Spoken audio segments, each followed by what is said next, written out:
Really pleased to be here. Terrific crowd, and I'm just really glad that so many people are showing up interested in this. My name is Steve Downs. I was volunteered, as was said, to help out in the defense of Yassine Aref, an imam in Albany, New York, who was charged with terrorism. And at the end of this case, I concluded that the government had not only convicted an innocent man, but the government had done so deliberately. Now this is a very harsh thing for me to say. After a long career in the law, I had never seen a case like this before. And I believed that something truly unjust had occurred. We, of course, tried everything we could do to undo this unjust conviction, and I may talk a little bit more about it later. But the point I want to make here is that as time went on, we began to find other cases. Right next door in Syracuse, New York, there was the case of Rafael Dafir. And I remember going over and meeting the support group for Rafael Dafir. And they were outraged just the way we were outraged. They said this man was completely innocent. The government deliberately targeted and convicted an innocent man.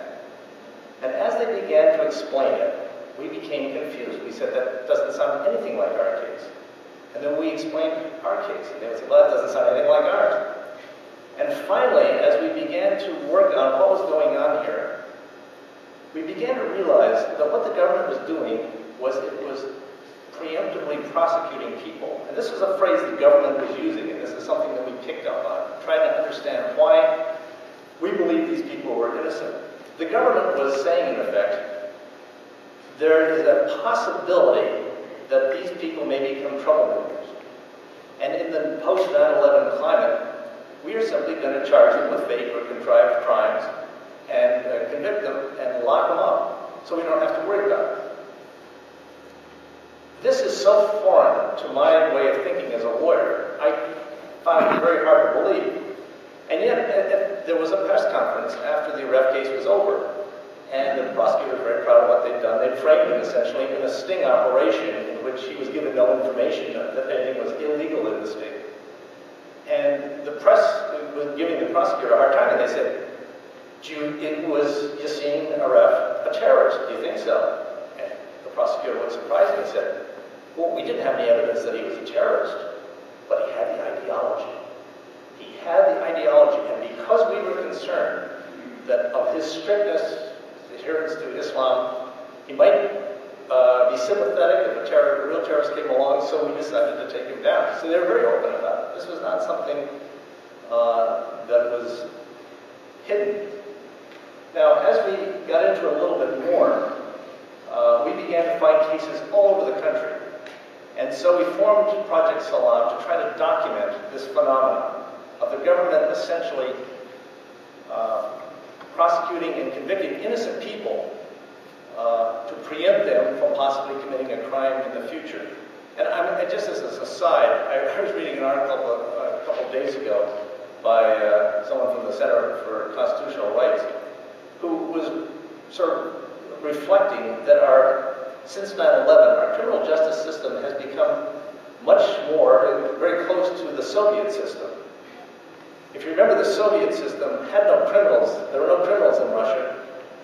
Because the Soviets, what they would do is sniff out anyone who was a troublemaker, and they would arrest them before they could commit a crime. So all the jails were full of political prisoners. There were no actual criminals because they hadn't had a chance to commit any crimes. And that is essentially what we are doing now. That model is what I would suggest, insofar as terrorism, and particularly as Muslims are going, that is the model that the government has been following, although secretly they don't want anybody to know about it. I want to just go through a couple of ways in which they do this. One of the principal tools of preemptive prosecution is a statute called material support for terrorism. And under that, any support that you give to a designated terrorist organization, even if it is to help relieve suffering, even if it is to help bring peace, even if it is to help the terrorist organization become non-terrorist, all of that would be considered material support for terrorism. If a lawyer were to file a brief on behalf behalf of the designated terrorist organization, arguing that the terrorist organization should not have been a designated terrorist organization. That would be material support for terrorism. So it is a very broad law, and it has been held that even free speech, advocating on behalf of a designated terrorist organization, if it's controlled in any way by the organization, would be material support. So I just want to run through a couple of quick cases to show you how broad this is. One of the people down there is the Holy Land Foundation, Hassan Malashi, and some of the other directors of that. That was the largest Muslim charity in America, the Holy Land Foundation. They were very generous. They gave to all sorts of charitable causes, including Katrina victims and other people. But one of the principal things they did was to build schools and hospitals in the Palestine. And they were charged with material support for terrorism. The government conceded that none of the money had gone to help terrorists. But they argued successfully that the money had gone through the Zakat committees in Palestine to help build these schools and hospitals. And because the Zakat committees were controlled to some extent by Hamas, this enhanced the prestige of Hamas, and therefore was material support for terrorism. So now a man like Hassan Malashi, who devoted his entire life to do nothing except relieve suffering in troubled areas all over the world, a very compassionate and beloved man, is now sentenced to 65 years in jail.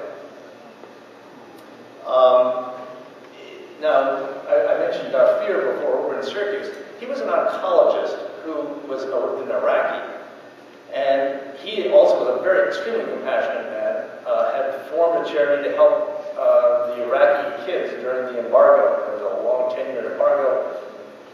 Thousands and thousands of children died during that embargo. And so he got food and medicine and sent it over there to try to relieve the suffering. Once 9/11 came, the government went after all the Muslim charities, on the theory, I suppose, that if you're going to give money abroad in Muslim areas, that who knows who you might be benefiting. You might be benefiting a terrorist. It's better to shut them all down. So they shut down Feed the Needy, which was Help the Needy, which was his charity, and then they went after him for material support for terrorism. And there was a big press conference. They announced that the financing of terror is going to be closed down, and the governor made a pronouncement about how awful this terrorist financing is, and so on. And then they suddenly realized they had nobody to charge him with. There were no terrorists in Iraq. Saddam Hussein would not permit it. What could they do? They fumbled around, and then they suddenly announced, oh, this isn't about a terrorist case at all. It has nothing to do with terror. It has to do with Medicaid fraud. We're going to charge him with Medicaid fraud. Now, in a Medicaid fraud case, there's usually fake patients or fake medicine. No medicine was given or fake patients. None of that was true in the Darfur case. All they said was that it was misbilled under the wrong formula as to whether or not the doctor was in the office or was not in the office. The government asserted that as a result he wasn't entitled to any money at all. The whole thing was a fraud. And they got the jury to believe it, to buy it. Once he was convicted, they put him in the special Muslim prison for terrorists, and they put him on a list of successful terrorists that were convicted. In other words, to me, because it had absolutely nothing to do with terrorism in the trial, it's the perfect example of preemptive prosecution. The government decided right from the beginning they were going to find something to charge him with and take him down with, and when they couldn't do it with material support for terrorism, they did it with Medicaid fraud. They didn't care. But that's the kind of thing that we're fighting now.